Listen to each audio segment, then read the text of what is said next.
할렐루야. 하나님 아버지부터 오신 은혜와 평강이 오늘 예배를 사모하여 이곳에 달려나오신 여러분들에게 온전히 임하기를 우리 주 예수 그리스도 이름으로 축복합니다. 아멘. 아멘. 감사합니다. 우리 옆에 분들에게 이렇게 인사했으면 좋겠습니다. 당신은 가장 복된 사람입니다. 아멘. 그 사실을 믿으십니까? 또 표정이 목사님 갑자기 생뚱맞게 그러는데 우리가 이 시간에 이곳에서 예배할 수 있고 하나님을 경배할 수 있는 게 얼마나 큰 복이에요. 여러분 그걸 고백하십니까? 아멘. 우리 복된 사람입니다. 우리 복된 사람들이 복된 소식, 이 복음 앞에서 하나님의 온전한 은혜가 임하기를 다시 한번 축복합니다. 우리 선포하며 말씀 나누도록 하겠습니다. 시작. 성경은 하나님의 말씀입니다. 오늘도 하나님께서 주님의 말씀의 종을 통해 이 성경의 진리를 나에게 선포하실 것입니다. 아멘. 오늘 함께 나눌 말씀의 제목은 실로암의 기적을 통해서라고 하는 제목입니다. 우리가 성경 말씀을 읽다 보면, 특별히 복음서의 말씀을 읽다 보면 드라마틱한 기적들이 소개돼요. 그렇죠? 여러분 그런 상상해보지 않아요? 그 성경에 나오는 기적이 나에게 임했으면, 나도 베드로처럼 무리를 좀 건너가고 또 병든 자들이 난 것처럼 내 병도 낫고 내 주변의 병들도 낫고 또 오병이의 기적과 같은 것들이 세계 곳곳에서 기근으로 일어나고 힘들어하는 사람들에게 일어났으면 얼마나 좋을까, 이런 상상 안 해보셨죠? 표정이 그래요. 근데 우리가 그런 상상을 합니다. 왜요? 우리가 어려움을 당하고 고난을 당할 때 우리는 하나님 앞에 기도하잖아요. 하나님, 제가 제 스스로 할 수 없어요. 이것을 어떻게 하든지 하나님의 방법으로 하나님의 때에 치유해 주십시오. 회복시켜 주십시오. 이런 기도를 간구합니다. 기적을 바라는 거죠. 그런데 안타깝게도 이렇게 간구하면서도 한편으로 우리 마음속에 의심이 듭니다. 정말 일어날까? 정말 그 기적이 나에게 임할까? 하지만 잊지 마시길 바랍니다. 이미 우리는 기적을 체험한 사람들입니다. 제가 아까 서두에도 말씀드렸다시피 이 시간에 여러분이 이곳에 앉아서 예배 드리는 것처럼 놀라운 기적이 어디 있어요? 표정이 마땅한 거예요? 이건 기적이죠.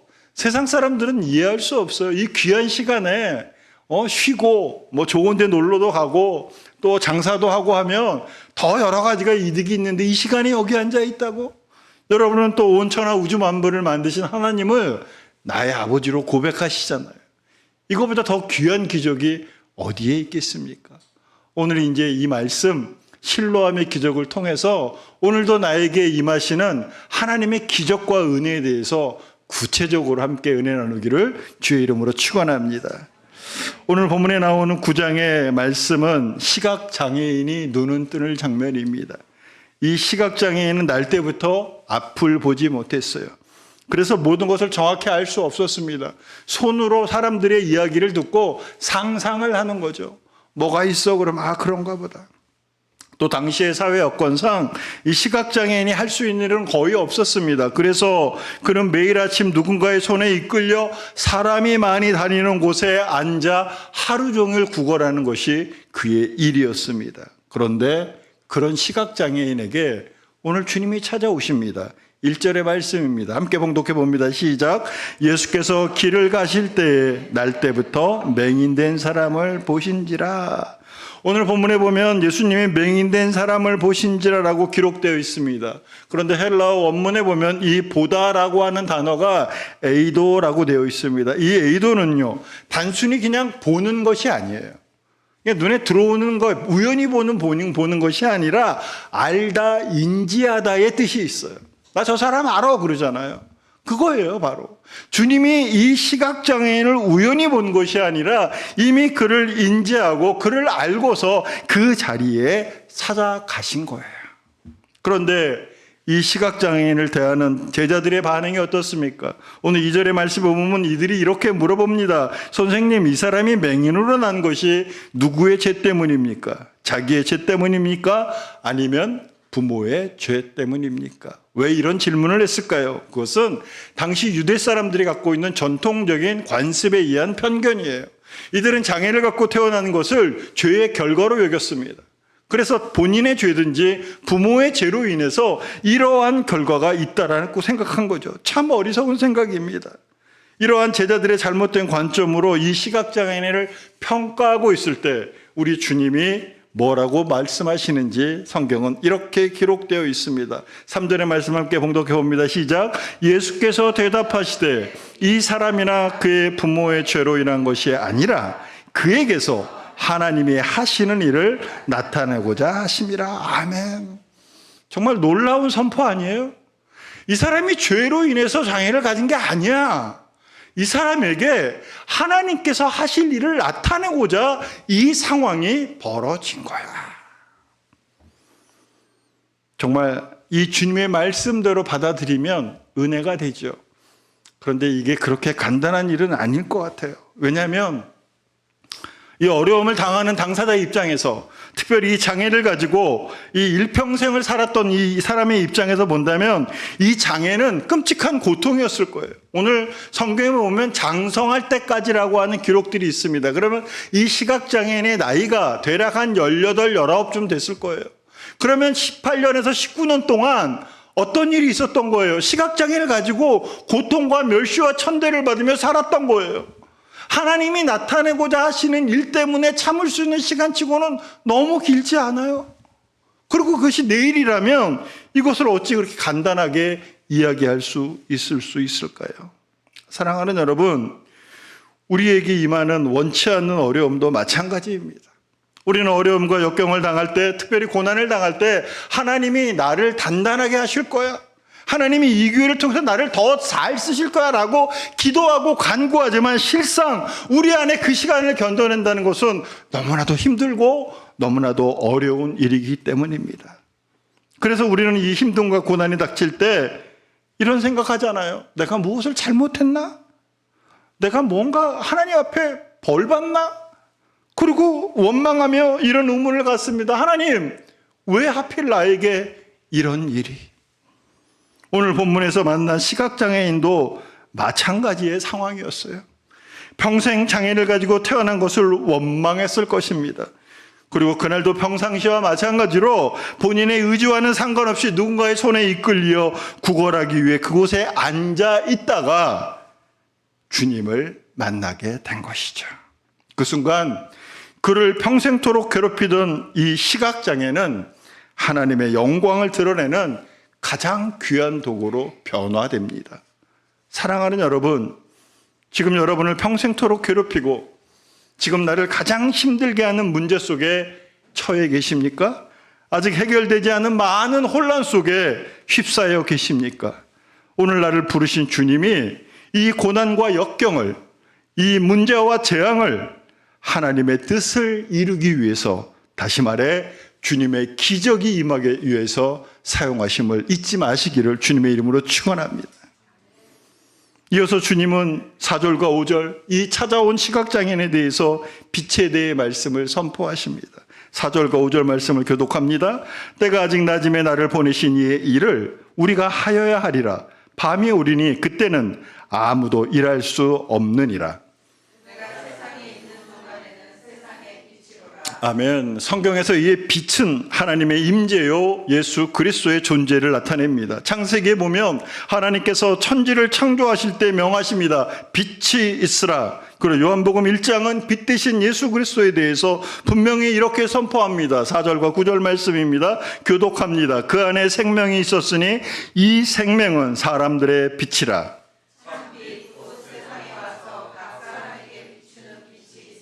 아멘. 그렇습니다. 이 빛은요, 창조의 섭리고요. 이 빛은요, 이 하나님의 명령에서 이루어진, 즉 생명이 있는 거예요.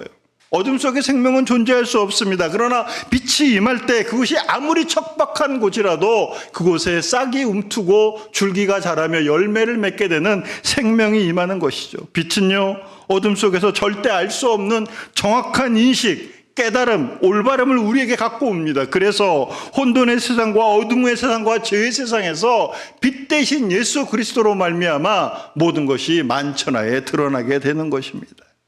그렇게 빛 대신 주님께서 시각장애인을 찾아오셔서 그의 눈에 진흙을 바르시고 이렇게 명령하십니다. 7절 말씀 제가 봉독해 봅니다. 이르시되 실로암 못에 가서 씻으라 하시니, 실로암은 번역하면 보냄을 받았다는 뜻이라 이에 가서 씻고 밝은 눈으로 왔더라. 아멘. 기적이 임한 것입니다. 주님께서 어둠에 갇힌 이 시각장애인에게 밝은 눈을 허락하신 겁니다. 눈을 뜨게 하셨습니다. 그래서 어둠이 사라지고 참된 빛 대신 예수를 보게 하셨습니다.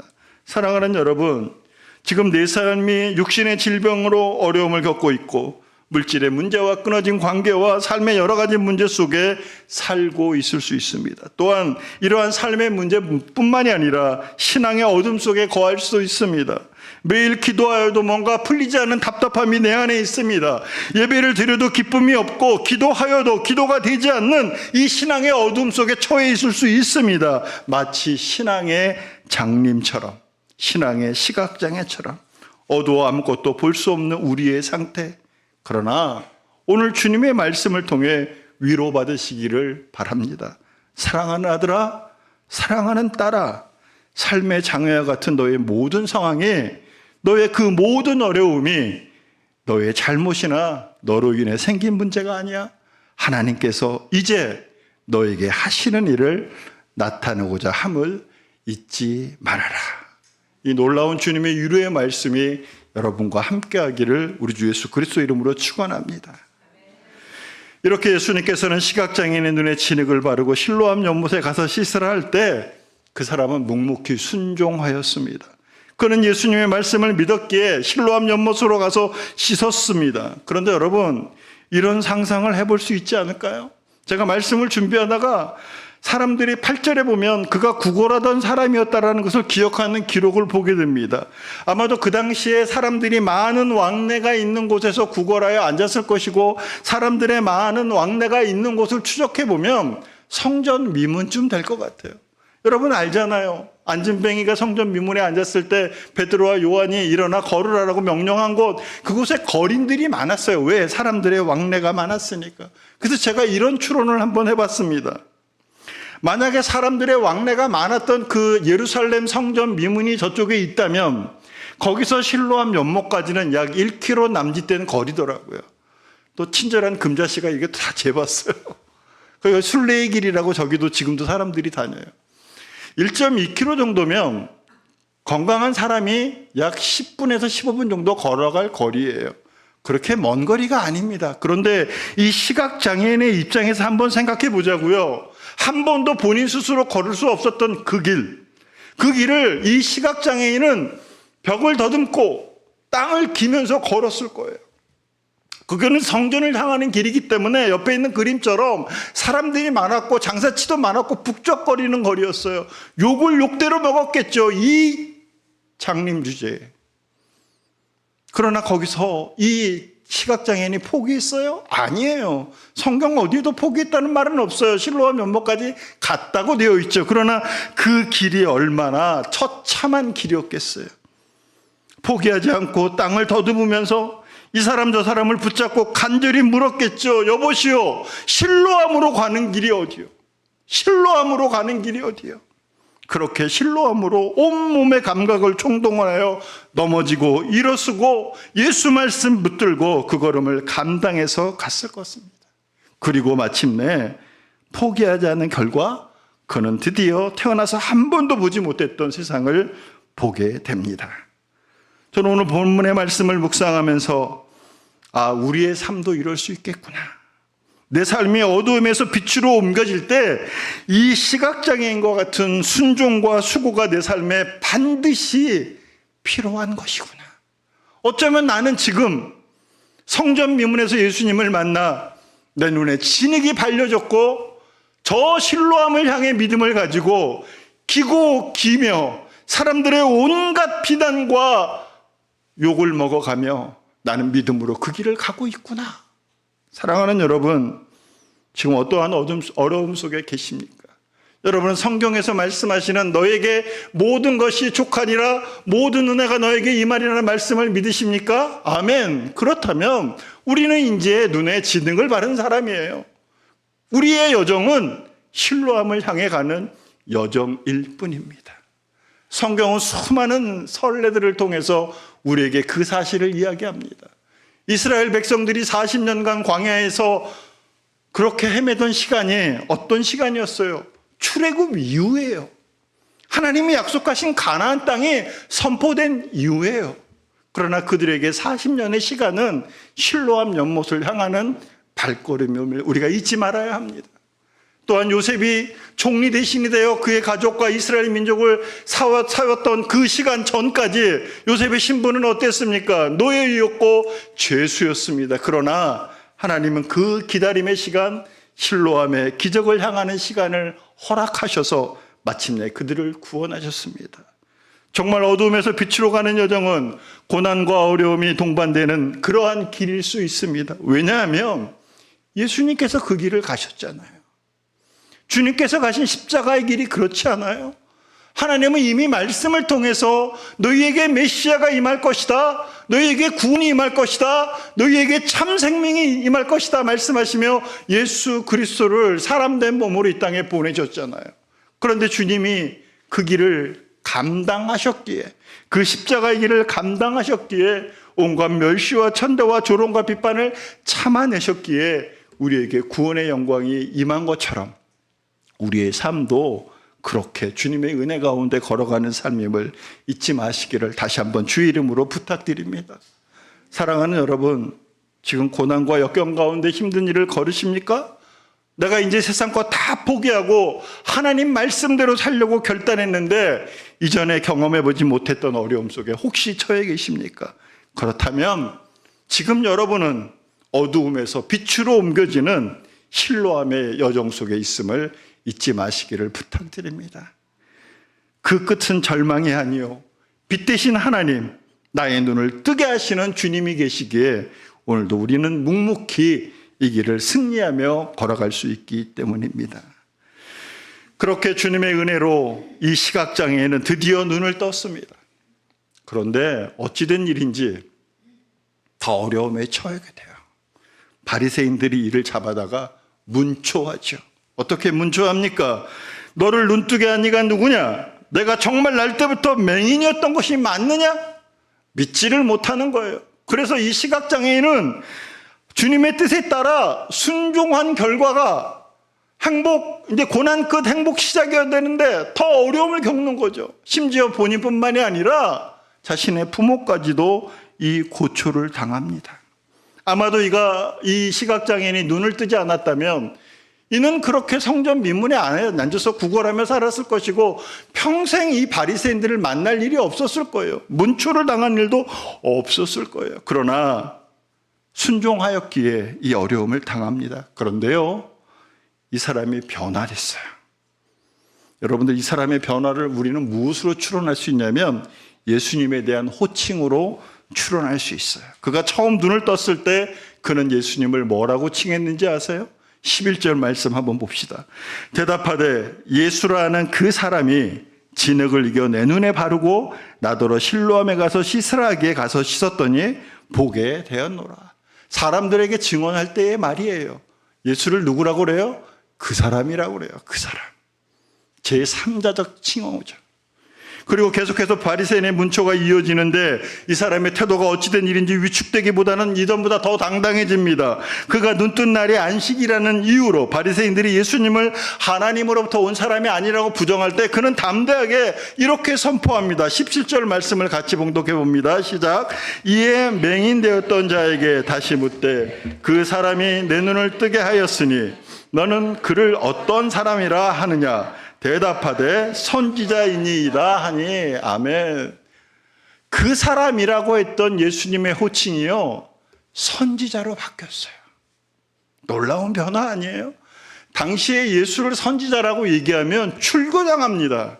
오늘날로 치면 단순하게 교회에서 쫓겨나는 수준이 아니라 사회 공동체의 일원이 될 수 없는 거예요. 말 그대로 마을에서 쫓겨나는 거예요. 그런데 뭐라고 얘기해요? 그는 선지자입니다. 그리고 여러분의 문초를 통해 바리새인들에 의해서 이 시각장애인에서 눈뜬 사람이 쫓겨나요. 그런데 예수님께서 수소문하여 이 사람을 찾아오십니다. 그리고 주님과 이런 대화를 나눕니다. 35절에서 38절의 말씀을 교독해 봅니다. 예수께서 그들이 그 사람을 쫓아냈다는 말을 들으셨더니 그를 만나사 이르시되 내가 인자를 믿느냐.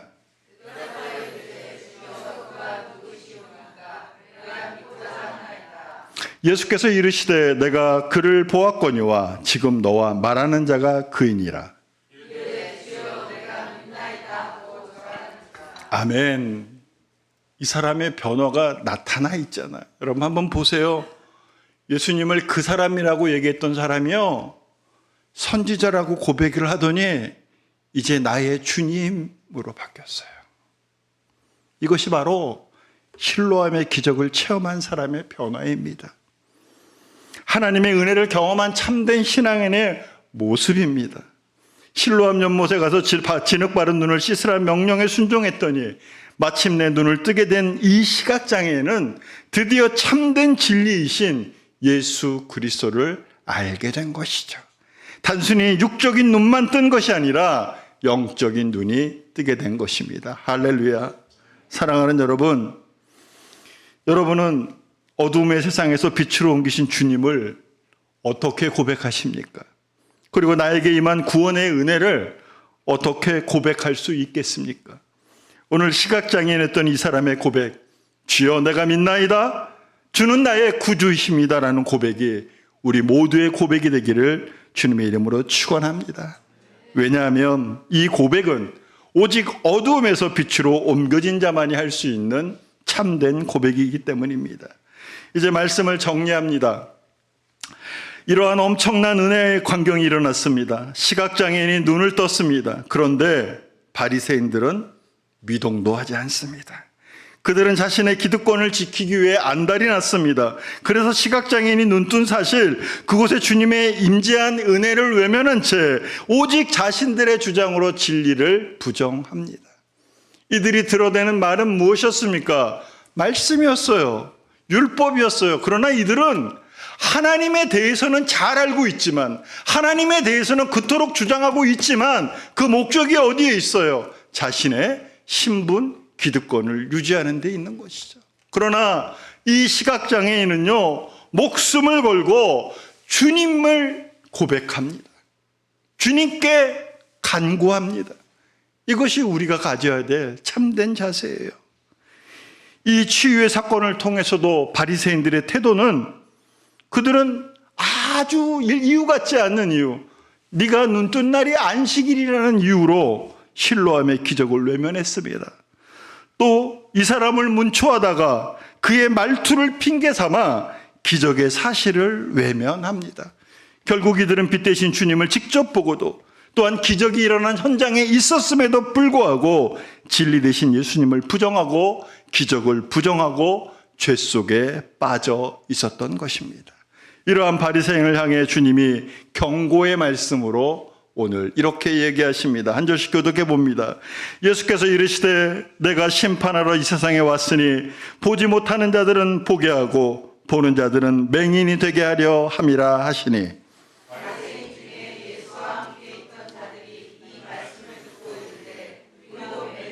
41절 함께 합니다. 예수께서 이르시되 너희가 맹인이 되었더라면 죄가 없으려니와 본다고 하니 너희 죄가 그대로 있느니라. 아멘. 사랑하는 여러분, 어둠의 결과는 죄입니다. 그리고 그 죄의 싹은 사망입니다. 그러나 예수 그리스도로 말미암아 이 어둠에서 빛으로 옮겨진 자에게는 광명과 같은 빛, 생명이 임하게 돼 있습니다. 우리 모두는 죄로 인해 이 세상에서 날 때부터 맹인이었습니다. 육적 장님이었습니다. 그러나 주님이 우리를 찾아오셔서 우리 눈에 직접 진흙을 발라주시고 명령하셨습니다. 가서 씻으라. 이제 우리에게 남겨진 것은 실로암을 향하는 순종입니다. 물론 그 길이 쉬운 길은 아닙니다. 온갖 비난과 조롱, 고난과 어려움이 임할 수 있습니다. 그러나 끝까지 참고 넘어지더라도 다시 일어나고 기고 기어서라도 마침내 실로암에 도달하게 될 때, 그때 우리의 눈이 밝아져 마침내 주님을 보며 주님을 만나게 될 것입니다. 이제 바리새인과 같은 교만을 버려야 합니다. 내가 알고 있는 얄팍한 하나님에 대한 지식으로 모든 걸 평가하지 마십시오. 우리를 향한 하나님의 기적은 이미 임했습니다. 2000년 전 십자가를 통해서 참 구원을 이루셨고 이보다 더 귀한 기적이 어디에 있겠습니까? 이제 사순절 기간을 지나는 우리로 하여금 주님은 이미 임한 기적을 깨닫게 하십니다. 십자가로 부활하신 그 생명이 너희와 함께 하겠다라는 말씀을 지켜내고 계시는 것입니다. 이제 실로암의 기적을 믿고 순종하는 우리에게 주님은 참 빛의 열매를 맺어 선한 능력으로 살아가게 하십니다. 에베소서 5장 8절과 14절의 말씀을 교독해 봅니다. 너희가 전에는 어둠이더니 이제는 주 안에서 빛이라. 빛의 자녀들처럼 행하라.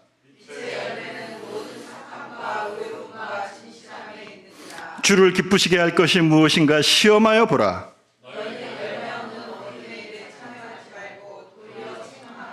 그들이 은밀히 행하는 것들을 말하기도 부끄러운 것들이라.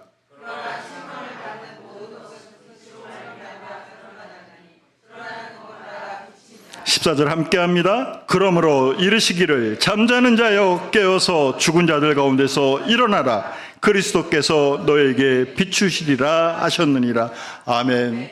이 놀라운 주님의 말씀이 이제 빛에서 어둠에서 빛으로 옮겨져 정말로 실로암을 향하는 것이 나의 운명이며 나의 기름을 깨달아 그렇게 나아가는 여러분들에게 온전히 선한 능력으로 임하기를 우리 주 예수 그리스도 이름으로 축원합니다. 아멘. 기도하시겠습니다.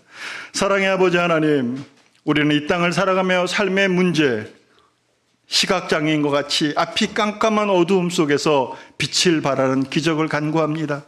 그러나 주님은 우리의 형편을 아시사 우리를 찾아오셔서 우리의 이 아픔과 어려움이, 이 어두움이 하나님이 하시는 일을 나타내고자 하심임을 깨닫게 하셨습니다. 이제 우리 눈에 칠해진 이 진흙, 실로암을 향해 가 씻도록 하겠습니다. 하나님 우리에게 힘을 주시옵소서. 그래서 마침내 빛 대신 주님을 발견하는 놀라운 광명의 역사가 우리에게 온전히 임하게 하여 주시옵소서. 이 사순절의 기간을 그렇게 보내겠습니다. 아버지여, 우리와 함께하여 주시옵소서. 예수 그리스도 이름으로 축복하며 기도 올려옵나이다. 아멘.